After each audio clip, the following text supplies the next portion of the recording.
Yeah, was I familiar? No, I hadn't seen them. They were kind of before my time. So then it was something whereby when I was auditioning for the film and found out I was going to be meeting George and do an audition with him, I was like, all right, I'd seen a lot of his other films, but I was like, it's probably best to check out the Mad Max trilogy. And then was blown away by how inventive they were and how well shot and crafted. And I think George is just he's a brilliant mind, and something that he realizes his imagination so well onto the screen. To be a part of something that he's created is a treat. And tell us a little bit about your character. Okay, my character is a young war boy called Nux. He's at the end of his half-life, is what they call it. He's got 2 tumors that are kind of chewing on his windpipe, and he's on his way out, but he's worked up to be one of the fastest pursuit drivers in the Citadel. And so these characters believe that if they die in battle in a glorious fashion, being witnessed by everyone else around them, they'll go through the gates of Valhalla and live on with the immortal warriors of all time. So on this day, he gets linked up for a blood transfusion with Max, Tom Hardy, and then he essentially sees this as his last chance to do something great in his life. He's also a bit of an odd-looking fella. He's kind of got a shaved head. He's quite skinny and emaciated because there's not a lot of food and everything, you know, in the wasteland, and he's sick. And it looks like he's been in some weird shake and bake accident where he's covered in white clay and then almost looks skull-like because they emulate death. And then there's all these scars. I've got a broken nose piece and the scarification, like branding from the Immortan Joe on the back of you that everyone has in the Citadel, but also this love for machines. So he's got a V8 engine block like scarred onto his chest, and scarred lips where he's had them cut open and then they've sealed over and things like that. Really strange, cool look. Yes, you look very different in the film. So aside from the makeup, did you have to do any other preparation for the role? George just wanted me to be skinny, so I didn't eat as much and jumped rope a lot. So these cars, which are characters in themselves, and riding in that armada through the desert.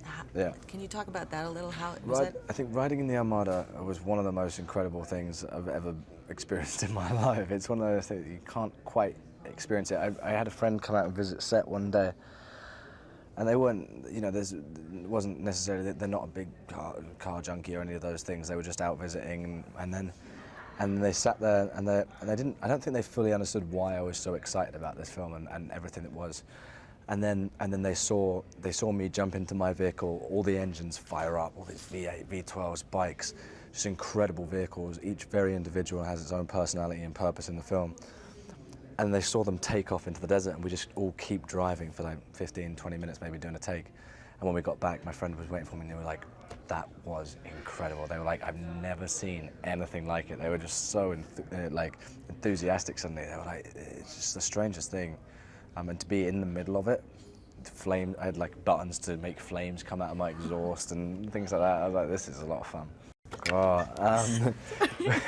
Working with Tom was fantastic. He's someone I look up to. I think he's given some wonderful performances, but then to have the chance to be on set with him and see how he creates characters and brings them to life, and you know, playing Mad Max and taking over from Mel Gibson is a tricky ask, but I don't think they could have found anyone better to do it.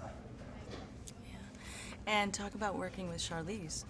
Charlize, you know, she's such a strong woman. She's very steadfast and smart and knows what she wants and how to do it, and obviously performance-wise is incredible, but also a lot of fun to be on set with, and very friendly offset. She'd be like, Nick, you want to come along to a yoga class? And I'd be like, I can't do that, but yeah, all right, I'll come along and try and do yoga with you. Why not? Sounds like a treat.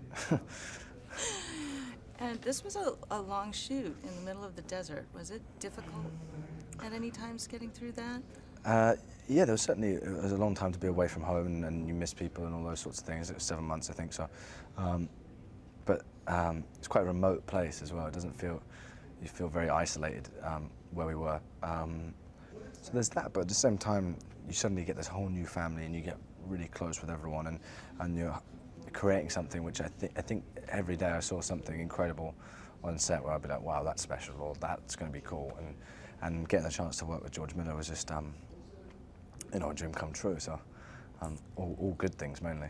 And speaking of George, what kind of director is he? Like, how was that working with him? George is great. He's very softly spoken, but he has a lot of time for everyone, every department, every thought and question.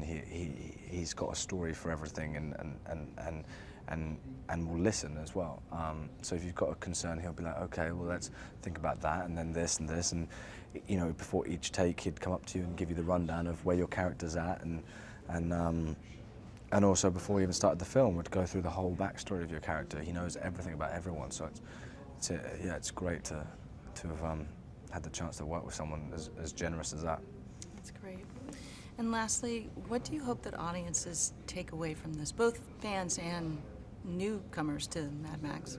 I take away from it, I mean, obviously just a real fun ride is the main thing, where you're just like, as you said, you walk out of there and you're like, I think it's intense, it's full on, but hopefully also like this just amazement at what a world George has created, and these characters that are doing their best to survive in harsh times. Perfect.